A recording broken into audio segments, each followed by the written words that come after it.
मेरे प्यारे दोस्तों, आज का जो वीडियो लेक्चर है इसमें हम लोग जो चर्चा करने वाले हैं वो मैं आज सबसे पहले आपको बता देता हूं कि क्या हमारा आज जो वीडियो लेक्चर का जो हमारा टॉपिक होगा वो क्या होगा। उस बारे में हम लोग थोड़ा चर्चा करेंगे। जैसा कि अभी बीपीएससी का, या हम बोल सकते हैं बीपीएससी बिहार सीडीपीओ का भी फॉर्म आया है, ठीक है। और इसके बाद Uttar Pradesh public service commission UPSC, तो टोटल हम लोग 4 बैच शुरू करने वाले हैं, ठीक है।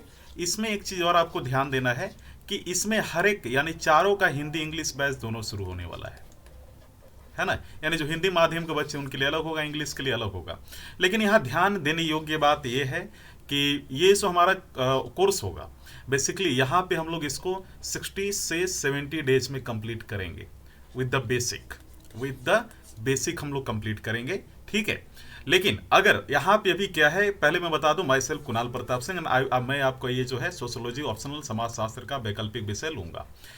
अभी क्या है, आपको एक सबसे इंपॉर्टेंट बात बता दूं मेरे प्यारे मित्रों कि इसका जो फी हम लोगों ने रखा है, इसका फी हम लोगों ने रखा है 10,000 रुपीज़। कितना रखा है? 10,000 यानी 10,000 रुपया। साथ ही साथ इसमें एक चीज़ और है कि डेली आपको एक क्वेश्चन मिलेगा, जो अगर मैंने पढ़ाया उससे डेली एक क्वेश्चन, या अगर लगता है कि उसमें से 2 क्वेश्चन बन सकता है तो डेली मिलेगा। और ये जो क्वेश्चन का लेवल होगा ये आपके एग्जाम के अनुसार होगा। अगर आप बीपीएससी की तैयारी कर रहे हैं, उस कोर्स में आपने एडमिशन लिया, उसके अनुसार होगा। सीडीपीओ के अनुसार होगा, Uttar Pradesh public service commission के अनुसार होगा, सिविल के अनुसार होगा। साथ ही साथ आपका जो है 15 सेक्शनल टेस्ट दिया जाएगा और 5 आपका फुल टेस्ट होगा, 5 एफएलटी होगा, फुल लेंथ टेस्ट, यानी पूरा सिलेबस से 5 टेस्ट लिया जाएगा। बाकी सेक्शन वाइज खंड के अनुसार आपका 15 टेस्ट लिया जाएगा। और सबसे महत्वपूर्ण बात जो आपको यहाँ पे समझना है कि जो मैं बोलना चाह रहा हूँ कि अभी क्या है कि एग्जामिनेशन आपका 13 जून का है। मैं बात कर रहा हूँ किसका, मान लीजिए जो बिहार वाले हो तो सीडीपी वाले एडमिशन ले ही लेंगे, बिहार बीपीएससी वाले भी ले लेंगे, इनके पास काफ़ी समय है। लेकिन एक समस्या ये आती है कि हमारे जो Uttar Pradesh public service commission के जो बच्चे हैं, इनके लोकर एक समस्या आती है कि एग्ज़ाम इनका हो रहा है 13 जून को, यानी इसी साल 2020 को। तो समस्या हमें यहाँ समझना क्या है कि 2020 को एग्ज़ाम हो रहा है 13 जून को, तो मैं क्या करूँगा, आपका 15 मई तक क्लास लूँगा, ठीक है। यानी आपका क्लास शुरू होगा 20 से, यानी 22 से, क्योंकि 20 और 21 को मैं क्या करने वाला हूं, बेसिकली आपका मैं लेने वाला हूं एक डेमो, ठीक है। यानी आप जो है डेमो में शामिल हो सकते हैं, आपको लेक्चर पसंद आएगा तभी आप आगे बढ़ेंगे। तो 22, 20, 21 को रहेगा डेमो, 22 से क्लास स्टार्ट होगा। अगर आप बोलेंगे तो डेमो में 15-16 को ही ऑर्गेनाइज कर देता हूं, ठीक है। तो जैसा रहेगा ये आपके कॉल के अनुसार रहेगा। तो मैं 20 तारीख से, यानी इसी 22 अप्रैल से मैं इस क्लास को स्टार्ट करने वाला हूं, जो कि 15 मई तक चलेगा। और इसके बाद जब प्रारंभिक परीक्षा कंप्लीट हो जाएगा, यानी जो हम बोल सकते हैं कि 15 जून से फिर क्लास स्टार्ट हो जाएगा, 15 या 16 जून से, ठीक है। अब यह समझना है कि आपका जो सिलेबस है, जो सिलेबस में आपका पार्ट, जो ये मैं किसके लिए बात कर रहा हूँ, बीपीएससी, बिहार सीडीपी और सिविल वालों के लिए मैं बात नहीं कर रहा हूँ, ठीक है। हाँ, सिविल वाले भी लेके चल सकते हैं क्योंकि उनका 27 जून को एग्जाम है, प्रारंभिक परीक्षा, ठीक है। तो सिविल वाले या फिर आप उत्तर प्रदेश वाले जो भी, आप इसको सोचकर चले। बिहार सीडीपी और बीपीएससी के लिए मैं नहीं बोल रहा हूँ, उनका तो मैं शुरू करूंगा तो मैं शुरू से शुरू करूंगा, है ना, उसमें कहीं रुकावट नहीं होगी, काफ़ी समय उनके लिए। तो 13 जून को मैंने बोला एग्जाम है, तो आपको इन 20 अप्रैल से लेकर जो 15 मई तक जो आपको पढ़ाया जाएगा, वही चीज़ पढ़ाया जाएगा जो आपके सिलेबस में जो प्रारंभिक परीक्षा में डायरेक्टली हेल्प कर रहा है ना। अगर आप चाहते हैं कि प्रीलिम्स अगर आप मान लीजिए निकाल लेते हैं, तो ये पॉसिबल ही नहीं है कि आप प्रिपेयर कर लीजिएगा सोशियोलॉजी खाली नोट्स पढ़ने से और ब्रेन वॉश अगर आपको कुछ महानुभावों ने कर दिया है, इंटेलेक्चुअल लोगों ने, तो आप बहुत पछतावे में रहेंगे। आपसे क्वालिफाई नहीं होने वाला है, लिख कर रख लीजिए, बहुत कम समय है, मैंने बहुत सारे लोगों को देखा है। ये बहुत चिंता के विषय है। आप 3 महीने में क्या कर लेंगे? 3 महीना छोड़िए, आप 100 डे में या फिर 150 डे में क्या कर लेंगे? अरे जो 10 साल से तैयारी कर रहा है, जो सिविल वाले कूद रहे हैं यहाँ पे, सिविल वाले भी एग्जाम देंगे, है ना, जिनके पास अच्छा खासा एक्सपीरियंस है, जो 5-6 साल से तैयारी कर रहा है, आप क्या कर लेंगे? अरे जो एक्सपीरियंस्ड भी हैं, मान लीजिए वो क्या कर लेंगे, ठीक है, सिविल वाले भी तो क्या कर लेंगे, आप जो भी हो जहां से भी हो, आप अगर चाहते हैं कि प्रारंभिक परीक्षा के बाद मैं शुरू करूं तो इट्स इम्पॉसिबल टू क्वालिफाई 110%, लिख लीजिए। आपने बड़ी मोटिवेशनल स्पीच सुनी होगी कि अगर आप चाह गए तो करके दिखा देंगे, कुछ नहीं होता है। ये मोटिवेशनल स्पीच वहीं तक काम आता है मेरे प्यारे मित्रों जहां तक एक समय सीमा हो। अगर मैंने बोल दिया कि मैं 10 दिन में IAS ऑफिसर बन के दिखाऊंगा, है ना, मैं 5 महीने में दिखाऊंगा, 4 महीने में, पॉसिबल नहीं है। हाँ, ये तभी हो सकता है जब आप उस टॉपिक के बारे में कुछ ना कुछ जानकारी रखते हैं, आपने कहीं ना कहीं उसको लेकर आप माइंडसेट आपने रेडी किया है। समझ में आ रहा है ना? तो आप अभी एडमिशन लेंगे तो आपको मैं इस 20 दिनों में 20 मई से अप्रैल से लेकर 15 मई जो भी है, ये प्रारंभिक परीक्षा के दृष्टिकोण से पढ़ाऊंगा। यानी वैसी टॉपिक में लेके चलूंगा जो आपको प्रीलिम्स में डायरेक्टली हेल्प करेगा। इससे आपको बिल्कुल भी डिस्टर्ब सोशियोलॉजी में नहीं होगा और बाकी जो सिलेबस बच जाएगा, क्योंकि 15% से 20% सिलेबस तो प्रारंभिक परीक्षा को ही टारगेट करेगा। इसके बाद जो 80% बचेगा, आप विश्वास मानिए कि आपका ये कंप्लीट हो जाएगा प्रारंभिक परीक्षा से पहले। अच्छा, एक चीज़ और है, ये सिर्फ मैं सोशियोलॉजी को ही बात नहीं कर रहा हूँ। मैं पहले बता दूं कि हर महीने सोशियोलॉजी के बैच में शुरू करूंगा, ठीक है? तो जितनी जल्दी हो सके आप ले लीजिए, लेकिन PSIR को भी मैं लेकर यहाँ थोड़ा सा लाना चाहूंगा। और सोशियोलॉजी का जो बैच मैं लेकर शुरू कर रहा हूँ मेरे प्यारे मित्रों, इसमें अगर आप एडमिशन अभी लेते हैं तो 15 मई तक मैं क्लास लूंगा। बाकी आपको रिवीजन करने के लिए भी तो समय चाहिए, है ना? 13 से 15 मई तक मैं आपको छोड़ दूंगा। तो इस बीच में 20 अप्रैल से 13 मई, हालांकि अगर मैं बात करूं PSIR वालों के लिए तो आपको समझना है कि PSIR वालों के लिए मैं क्या कर रहा हूं। इनका तो 15-16 को रहेगा डेमो, तो इतना क्लियर है कि 18 से इनका क्लास शुरू हो जाएगा अप्रैल से 15 मई तक। इसके बाद सोशियोलॉजी वाले जो हमारे मित्र हैं उनका 20-21 को डेमो रहेगा, यानी 22 से क्लास शुरू हो जाएगा अप्रैल से। यानी इनका जो है 15 मई तक चलेगा। तो चाहे PSIR हो या फिर सोशियोलॉजी हो, आपको ये बहुत अच्छी तरीके से ध्यान देना है कि आपको वही इन 20 से 25 दिनों में पढ़ाया जाएगा जो आपको प्रारंभिक परीक्षा को टारगेट करेगा। हालांकि PSIR यानी राजनीतिक विज्ञान वाले जो विज्ञान वाले जो बच्चे हैं, उन्होंने देख लिया है कि इनका 20% सिलेबस डायरेक्टली मैच कर रहा है किससे, जो हिस्ट्री और इसके बाद इनका जो पॉलिटी से है, डायरेक्टली मैच कर रहा है, जो कि इनको प्रारंभिक परीक्षा में हेल्प करेगा। अभी मेरा जो बैच अभी चल रहा है जो PSIR का और सोशियोलॉजी का, उनको भी मैं वो सब टॉपिक लास्ट में पढ़ाने वाला हूं जो प्रारंभिक परीक्षा में आएगा, जो 15 मई तक कंप्लीट हो जाएगा। उनको मैं 1 मई से लेकर 15 मई तक वही टॉपिक पढ़ाने वाला हूं जो डायरेक्टली आएगा प्रारंभिक परीक्षा में। यानी आपका GS का भी क्लास चल गया इसके साथ, क्योंकि GS की टॉपिक है, और आपका ऑप्शनल भी कंप्लीट हो गया। तो आपको मालूम चल गया कि किस तरीके से होगा, तो वही को टारगेट किया जाएगा। बाकी हम लोग आगे के कोर्स पे चर्चा करते हैं। मित्रों, आप देख सकते हैं इसमें 4 पेपर होता है। 4 पेपर कहने का मतलब 4 खंड होता है। पेपर 1 का A और B खंड, पेपर 2 का A और B खंड, है ना? तो अब यहाँ पे ध्यान देना है कि यहाँ पे जो आपको मन में आ रहा होगा कि सर कौन सी चीज़ों को लेकर आप पढ़ाएंगे, जो आपने बोला आप कौन सी चीज़ को लेकर पढ़ाएंगे जो प्रारंभिक परीक्षा में डायरेक्टली हेल्प करेगा। ठीक है, तो मैं आपको बता देता हूँ कौन सा पहले पढ़ेंगे। पहले देखिए, ये देख रहे 9वां, ये मैं टारगेट करूँगा। ठीक है, ये चीज़ आप ध्यान दीजिएगा, ये वाला। ठीक है, ये दोनों हमारा हो गया। यानी आप इंग्लिश में अगर लेकर चलें तो इंग्लिश में 7 और 9, इंग्लिश में कौन सा 7, 9 लेकर चलिए। इंग्लिश में जो है 7, 9, यानी ये वाला, सॉरी 7 और जो है 9 इधर हो गया आपका। ये देखिए, सॉरी फॉर दैट, आगे होगा, सॉरी फॉर दैट। हाँ, ये वाला देखिए, 9 नहीं 8, ये वाला लेके चलेंगे। अब आगे समझना है आपको यहाँ पे कि इसमें भी है इंडियन आपका जो पॉलिटिकल सोशल सिस्टम है, इसमें जो है आपको क्या करना है कि ये वाला आपको पढ़ना है। ठीक है, ये भी मैं पढ़ाऊंगा। इसके बाद आपको ये भी पढ़ाऊंगा, है ना। इसके बाद आपका जो है एक और चीज़ आपको समझना है, ये वाला मैं पढ़ाऊंगा जो प्रारंभिक परीक्षा को डायरेक्टली मैच कर रहा है। मैं आऊँगा क्योंकि अभी तो टिक मैंने लगा दिया है। इंडियन सोशल सिस्टम है ये वाला, ये डायरेक्टली आएगा। सोशल स्ट्रैटिफिकेशन, इसके बाद economic and political system, education and society. ठीक है, इसके बाद आप देखिए खंड बी में जनजातीय और ग्रामीण नागरिक सामाजिक संगठन। ठीक है, जनसंख्या गत्यात्मकता, है ना, परिवर्तन विकास का आयाम। और इससे नहीं आ गए मेंस का टॉपिक, ये ऑप्शनल का है। ठीक है ना। अब यहाँ पे देखिए, यानी यही यहाँ देखिए ट्राइबल एंड रूरल वाला। इसके बाद आपका जो होगा ये वाला और ये वाला। ठीक है, इसके बाद ये वाला मैं थोड़ा देख लूँगा आपका। ठीक है, अब आते हैं बात पे कि यहाँ पे जो हमने शुरू में मुद्दा, जिस मुद्दे पे लेकर हमने डिस्कस किया, उसको लेकर पहले समझते हैं। हाँ मित्रों, आप देख सकते हैं सामाजिक घटनाओं, ठीक है, सामाजिक घटनाओं का अध्ययन और समाजशास्त्र के मूलभूत आधार, समाजशास्त्र का उद्भव, इसकी प्रकृति। पहले मैं बता दूं कि जितने भी विचारक हैं, यहाँ देख रहे हैं सैद्धांतिक परिप्रेक्ष्य, जो रेडक्लिफ ब्राउन है, मेलानोस्की है, मर्टन है, कार्ल मार्क्स हैं, राल्फ डेहरेनड्राफ हैं, इसके बाद हम बोल सकते हैं लेविस कोचर हैं, C.H. कूले, G.H. Mead and Herbert जो है बेसिकली प्लूमर, और लेवी स्ट्रास, एस.एम. नेडेल, प्रासंस, मर्टन, ये जो लोग हैं इनकी पूरी सिलेबस लगभग हम बोल सकते हैं कि 55 to 48% आपका सिलेबस जो है विचारक यानी जिसे हम बोल सकते हैं स्कॉलर या फिर थॉट जो है उनमें कंप्लीट हो जाता है। ये चीज़ आपको ध्यान देना है। मैक्स वेबर देख सकते हैं, कार्ल मार्क्स। तो मेरा क्या कहना है कि अगर क्लास 10 की अगर इतिहास की किताब आपने पढ़ी है ना, the rise of nationalism in Europe, यानी चैप्टर 1, यानी राष्ट्रवाद का उदय, यूरोप में राष्ट्रवाद का उदय, उसमें बहुत सारे आपके जैसे मैक्स वेबर का नाम दिया है, आप पढ़ेंगे तो वहाँ मिल जाएगा। अच्छा, आपने इसका पढ़ा होगा, एक किताब है पॉलिटी का, जो सिविक्स का क्लास 10 का, उसमें भी दिया है। किसके बारे में दिया है? सामाजिक घटनाओं के बारे में दिया है, सामाजिक स्तरीकरण विभेदीकरण के बारे में दिया है ना। तो इसके बाद आप देखेंगे पॉइंटर्स इन सोशोलॉजी, ये सब भी वहाँ पे दिया है।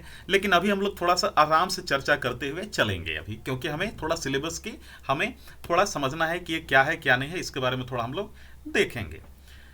तो ये आप देख रहे हैं अध्ययन विधि हो गया, वस्तुनिष्ठ की समस्याओं, सामाजिक विज्ञान में मापन संबंधी विचार, निर्दर्शन, प्रकार, शोधरूप, वर्णनात्मक, अन्वेषणात्मक, गवेषणात्मक, प्रयोगात्मक, तथ्यों का संकलन और की प्रविधियां, अवलोकन, साक्षात्कार, अनुसूची और प्रश्नावली, ये सारा जो है आपको। एक चीज़ और मैं बता दूं कि सारे का हिंदी और इंग्लिश का नोट्स मिल जाएगा। मान लीजिए आज हमको लेना है कार्ल मार्क्स का, कल सुबह लेना है मान लीजिए, क्योंकि यहाँ पे क्लास का टाइमिंग 4 बार है, मॉर्निंग है, सुबह में है, दोपहर में है, शाम को है, नाइट को है। जो आपको क्लास करना है करिए। हाउसवाइफ और जो हमारे जो वर्किंग क्लास के जो मेन है, जो प्रोफेशनल्स हैं, जो काम कर रहे हैं, उनके लिए भी जो है रिकॉर्डेड क्लास सेंड कर दिया जाएगा। साथ ही साथ अगर मान लीजिए कल मुझे सुबह ये क्लास लेना मान लीजिए, तो आज ये नोट्स चला जाएगा आपको, है ना। आज आपको यानी क्लास जब मैं लूँगा उससे 12 घंटे पहले आपके पास से नोट्स चला जाएगा। ये चीज़ आपका आप ध्यान दीजिएगा। सैद्धांतिक परिप्रेक्ष्य यहाँ पे देख लीजिएगा, ये वाला है ना। तो ये जो टॉपिक है मैं यहाँ पे नाम नहीं लूंगा क्योंकि it will take a lot of time. तो ये वाला जो है थोड़ा नया आपको लगेगा, बाकी इसमें कुछ नहीं, यही सिर्फ आपको नया लगने वाला, और ये 2 और 3 दूसरा और तीसरा नया लगने वाला, बाकी सब इजी लगता है। सामाजिक स्तरीकरण, देखिए इसकी विडंबना ये है मेरे प्यारे मित्रों, यूपीपीसीएस के ऑप्शनल की या सिविल की, कि आप देखते हैं तो लगता है कि वाह मैंने तो पढ़ा है ना। इवन 9-10 का बच्चा भी देख के बोलता है कि यार तो मैंने पढ़ा, ये तो मैं जानता हूँ। लेकिन समस्या तब आती है जब आप इसको पढ़ते हैं। तो आंसर राइटिंग का क्लास में आपको 10 इसमें 7 से 10 दिन तक लूंगा कि कैसे आपको आंसर राइटिंग कैसे अप्रोच करना है सोशियोलॉजी समाजशास्त्र को। ठीक है, आपको मैं बता दूं कि इसका डायरेक्टली फायदा कहाँ होगा, आपको GS1 में होगा, क्योंकि सोसाइटी से भी आपका काफ़ी ज़्यादा, हिस्ट्री से भी इसमें बहुत सारे पॉइंट हैं। तो इसमें ध्यान देना है कि GS1 को डायरेक्टली हेल्प करेगा, एसी में भी आपको हेल्प करेगा, लेकिन एसी में सबसे ज़्यादा PSIR का हेल्प करता है GS1 में। उससे थोड़ा कम मैं मानता हूँ कि स्कोरिंग सब्जेक्ट है, लेकिन फिर भी ये ठीक है ना। तो PSIR में फर्स्ट रखता हूँ, दूसरा सोशोलॉजी, जिसमें इसका GS1 में भी मैच करता है, इसके बाद GS3 में मैच करता है, GS4 में भी बहुत सारा टॉपिक इसका मैच करता है, ओवरलैप करता है। इंटरव्यू में भी काफ़ी हेल्प करेगा, ऑप्शनल तो करेगा, एसे में करेगा, निबंध में, प्रारंभिक परीक्षा में करेगा, लेकिन सबसे ज़्यादा प्रारंभिक परीक्षा में जो सिलेबस मैच करता है वो PSIR का है। खैर कोई नहीं, सोशोलॉजी भी काफ़ी मैच करता है। सोशोलॉजी के बहुत सारे ऐसे पॉइंट है जो आप ऑलरेडी आए दिनचर्या में देखते रहते होंगे। इंग्लिश में देखते हैं, देख सकते हैं फंडामेंटल ऑफ सोशोलॉजी, यहाँ पे study of social phenomena, emergence of sociology, it's nature and scope, method of study, problems of objectivity, issues of measurement in social, जो भी आप यहाँ पे देख लीजिएगा, रिसर्च, डिजाइन, डिस्क्रिप्टिव, एक्सप्लोरेटरी और एक्सपेरिमेंटल, ये सारा हम पढ़ेंगे। इसमें कोई हार्ड हमारा सिलेबस ये नहीं है, सब आसान है। ये वाला जो आप देख रहे हैं सब जो स्कॉलर वाला पार्ट है, ये आपका 45 से 48% एरिया ले लेता है, मैंने पहले ही बता दिया है। ये देखिए सोशल स्ट्रैटिफिकेशन, डिफ्रेंसिएशन, क्लास 12 का किताब पढ़िए ना, क्लास 12 का, है ना। या फिर एक किताब और आता है इंडियन कॉन्स्टिट्यूशन नेटवर्क, उसमें भी बहुत सारा दिया। इंडियन सोसाइटी का किताब है क्लास 12 का, उसमें भी बहुत सारी चीज़ें आपको मिलेगी, मैच करेगी, है ना। हिस्ट्री में भी इवन इससे बहुत सारा पॉइंट आता है। तो ये सारा आपको नोट्स यहाँ से भी हो जाएगा। यानी इससे क्लियर होता है कि आपको GS1 का सोसाइटी यानी समाज का जो भारतीय समाज और विश्व समाज का जो उसमें टॉपिक है उसका आपको अलग से प्रिपरेशन नहीं करना पड़ेगा। विवाह, देखिए यहाँ पे दिया है इंस्टीट्यूशन, मैरिज, परिवार, नातेदारी, विवाह के प्रकार एवं स्वरूप, सामाजिक विधानों एवं प्रभाव, परिवार संरचना का एवं प्रकार, परिवार के बदलते प्रतिमान, परिवार सत्ता एवं नातेदारी, समकालीन समाज में विवाह एवं लिंग भेद की भूमिका, ये सारा इसमें पढ़ना बहुत ईजी है। अच्छा, करंट अफेयर का कम से कम इसमें 30% पार्ट आता है। यानी करंट अफेयर से ही ज़्यादा इसमें हो सकता है क्वेश्चन पूछेंगे, यानी एक साल में जो ज़्यादा मुद्दे उठे हैं इस आपके सिलेबस के अकॉर्डिंग उस पर ज़्यादा फोकस करेंगे। एक चीज़ आपको ध्यान देना है। औद्योगिकीकरण आपने पढ़ा होगा, इंडस्ट्रियलाइजेशन आपने हिस्ट्री में, है ना, 18th सेंचुरी के शुरुआत में शुरू हुआ था, ये भी इसमें पढ़ना है ना। इसके बाद लेबर जो है डिवाइड जो किया गया, आपने क्लास 9 का फ्रेंच रेवोल्यूशन, फ्रांस की क्रांति वाला चैप्टर पढ़ा होगा, उसमें भी लेबर डिवाइड के बारे में बताया गया है। जनसंख्या और समाज, जनसंख्या का आकार, प्रवृत्तियां, गठन एवं प्रवास वृद्धि, भारत में जनसंख्या की समस्याएं, जनसंख्या, शिक्षा, ये सारा पढ़ना बहुत ईजी है टॉपिक है, आप विश्वास कीजिए। मैं आपको बोलूंगा कि आप क्लास एक बार डेमो जरूर अटेंड कीजिए, आपको मजा आएगा और आपको समझ में भी आएगा। तो वही मैंने हिंदी में बोला, वही चीज़ है इंग्लिश में दिया, marriage, family and kinship, social change and development, है ना। इसमें भी बहुत सारा IRDP के बारे में, ट्राइसम के बारे में, जवाहर रोजगार योजना के बारे में, इंक्लूसिव एंड सस्टेनेबल डेवलपमेंट के बारे में, बहुत ईजी टॉपिक है, मजा आएगा आपको। पॉपुलेशन साइज के बारे में पढ़ना है, trends, composition, growth of migration, जो कि रिलीजन, साइंस एंड टेक्नोलॉजी में है। तो साइंस एंड टेक्नोलॉजी लिखा है तो इसका मतलब नहीं कि इसमें साइंस एंड टेक्नोलॉजी के डेप्थ में जानना है। मैंने क्या बोला, PhD नहीं करना है आपको क्वालिफाई करना है। एंड दिस इज मैं ये बोलता हूँ कि सेकेंड मोस्ट जो है स्कोरिंग सब्जेक्ट है, इसके बाद ही कोई आता है, PSI और सोशोलॉजी के बाद। मैं आपको बता रहा हूँ बहुत सारे टॉपर इसी कैटेगरी के मिलेंगे आपको। Indian social system, Bharatiya Samaj के आधार, परंपरागत भारतीय समाज के संगठन जो है, धर्म, कर्म का सिद्धांत, आश्रम व्यवस्था, पुरुषार्थ एवं संस्कार, सामाजिक सांस्कृतिक गतियात्मक, बौद्ध, इस्लाम, पश्चिमी का प्रभाव, ये सारा चीज़ पढ़ना है। सामाजिक स्तरीकरण, जाति व्यवस्था क्या है, उसकी उत्पत्ति कहाँ से हुई, सांस्कृतिक संरचना, किस प्रकार से अलग अलग देशों में इसकी संरचना की गई, उसकी कौन सी दृष्टि से उसको बनाई गई है, ये सारी चीज़ों पर हम लोग डिस्कस करना है बेसिकली।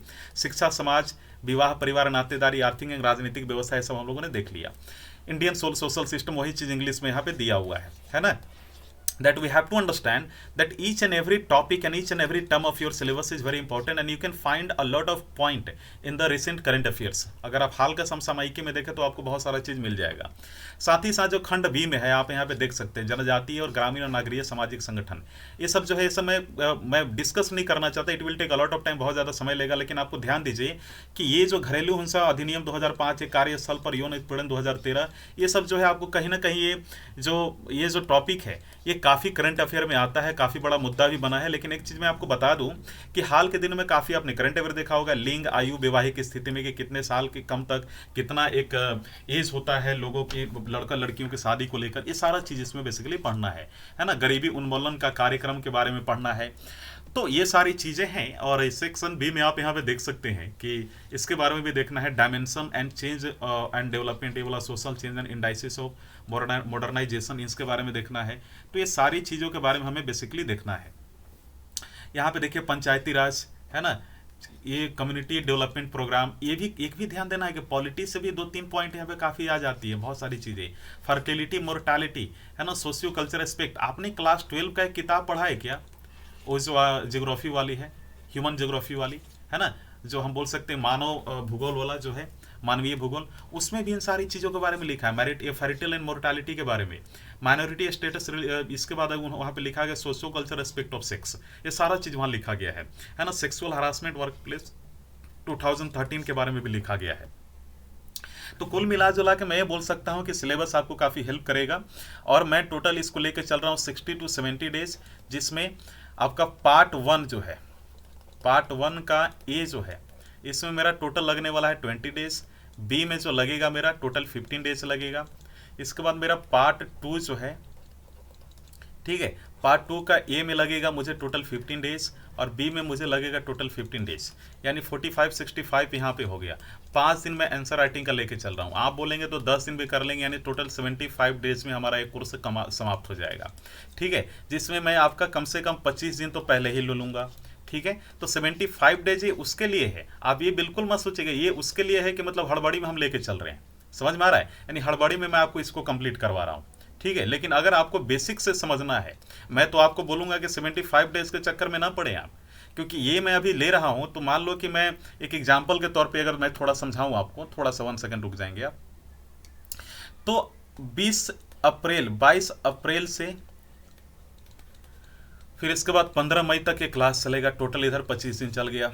इसके बाद आपके एग्ज़ाम के बाद 15 से लेकर, मान लीजिए मैंने बोला 50 दिन, यानी 15 जून से लेकर आपका 30 जून तक कितना हो गया आपका, 1 सेकेंड थोड़ा रुक जाएंगे, माफ़ी चाहूँगा मैं, ठीक है। तो 30 जून तक आपका यहाँ देखिए इधर 15 दिन हो गया, तो प्लस 15 दिन। 30 से फिर अगला हम बोल सकते हैं कि 30 यानी फिर हम मान लेते हैं इधर 31, तो इधर का हमारा हो गया 30, ठीक है, फिर 30, ठीक है, जुलाई में। तो आपको तो ये भी तो चाहिए। मैं क्या कर रहा हूँ कि आपको मैं क्रैश कोर्स भी एक फ्री दे रहा हूँ, मतलब ये तो कंप्लीट हो जाएगा। समझिए इस बात को कि मैं तो इसको कंप्लीट कर दूंगा लास्ट जुलाई तक, लास्ट जुलाई तक मैं इसको कंप्लीट कर दूंगा, या मैं भी मान लीजिए 15 अगस्त तक, अगस्त मान लीजिए। क्योंकि हो सकता है कि भले मैं बोल रहा हूँ कि 70 दिन में कंप्लीट करूंगा, लेकिन आप ही में से बहुत सारे बच्चे बोलेंगे सर ये वाला पॉइंट थोड़ा डिटेल में बता दीजिए ना। मैं बताऊंगा, मैं अच्छे से आपको समझाऊंगा भी, लेकिन फिर भी आप बोलेंगे सर इस पर और थोड़ा समझ लीजिए और थोड़ा चर्चा किया जाए, आप ही बोलेंगे, है ना। क्योंकि ये भी, और इसी को मैं 70 लेके चल रहा हूँ तो आप उसको 90 दिन कर देंगे। लेकिन अगर अच्छी बात है, अगर 70 दिन में कंप्लीट हो जाता है तो मैं फिर से 30 दिन देकर मैं क्रैश कोर्स आपको इसी को दोबारा मैं रिवीजन करवा दूंगा। हालांकि ये चीज तो नहीं आएगी, मान लीजिएगा कि मैं अगर किसी विचारक के बारे में अगर मैं डिस्कस कर रहा हूं और एक विचारक को मैंने अच्छे समझा दिया, अब 10 बच्चे मान लीजिए 50 बच्चे हैं, 50 में से 40 बच्चे विचारक को अच्छे समझ गए। अब कोई ऐसा बच्चा है जो एकदम कमजोर है, एकदम जीरो है, काफी कमजोर है ना। हालांकि एक टीचर वही होता है जो कमजोर बच्चों को तेज बना दे, उसके कंसेप्ट क्लियर कर दे। लेकिन अब मान लीजिए उस बच्चे को कोई समस्या है तो उसमें भी समय लग जाता है। तो वही मैं बोल रहा हूँ 70 दिन तो मैं बोल रहा हूँ, लेकिन हो सकता है मैं 70 दिन में कैसे कंप्लीट होगा, मैं आपको पढ़ाते गया नोट दे दिया, आप अपना समझो। लेकिन ऐसा तो नहीं होता है ना, मैं आपको 70 दिन बोल रहा हूँ तो आप मिलाकर चलोगे सोशियोलॉजी में आप 80 दिन आपको लग ही जाएगा। और ऊपर से मैं क्रॉस कोर्स भी आपको फ्री देने वाला हूँ, तो आप कोर्स अभी ज्वाइन करेंगे तभी होगा, ठीक है। नहीं तो अगर आप मान लीजिए कि अगर आप ज्वाइन करते हैं, आप प्रारंभिक परीक्षा के बाद आपको समझ में नहीं आएगा, आपको टेंशन हो जाएगा, आप तुरंत कोर्स छोड़ देंगे, है ना, आप डिप्रेशन में चले जाएंगे, काफ़ी स्ट्रेस हो जाएंगे। तो स्ट्रेस से आप छुटकारा पाने के लिए अभी एडमिशन लेकर अभी क्लास कर लें, आप एटलीस्ट कुछ समझ लें, अप्रोच समझ लें। नहीं तो आप प्रारंभिक परीक्षा के बाद पढ़ेंगे, आपको बहुत सारे ऐसे लोग हैं जिनको माइंड वॉश कर देगा, अरे भाई हो जाता है, नहीं होता है, ठीक है ना। आपको जो समझाने वाला है ना वो आपको डुबा देगा, ठीक है। तो आप मेरी बात माने, थोड़ी कड़वी लग रही होगी मेरी बात, लेकिन आपको डुबा देगा वो, और अभी आपको मालूम नहीं चलेगा। आप जब आपका जब एज चला जाएगा ना, जब आपका ये भी एग्जाम नहीं निकलेगा तब आपको मालूम चलेगा। और आपको ही मालूम है कि वैकल्पिक विषय जो है आपका मार्क्स निर्धारित करता है, आपको रैंक दिलवाता है। आपको ये मालूम होना चाहिए कि एक नंबर में, एक मार्क्स में यहाँ पे 10 लोग भरे पड़े हैं, एक अगर मार्क्स कम हुआ तो 10 रैंक आपका गया।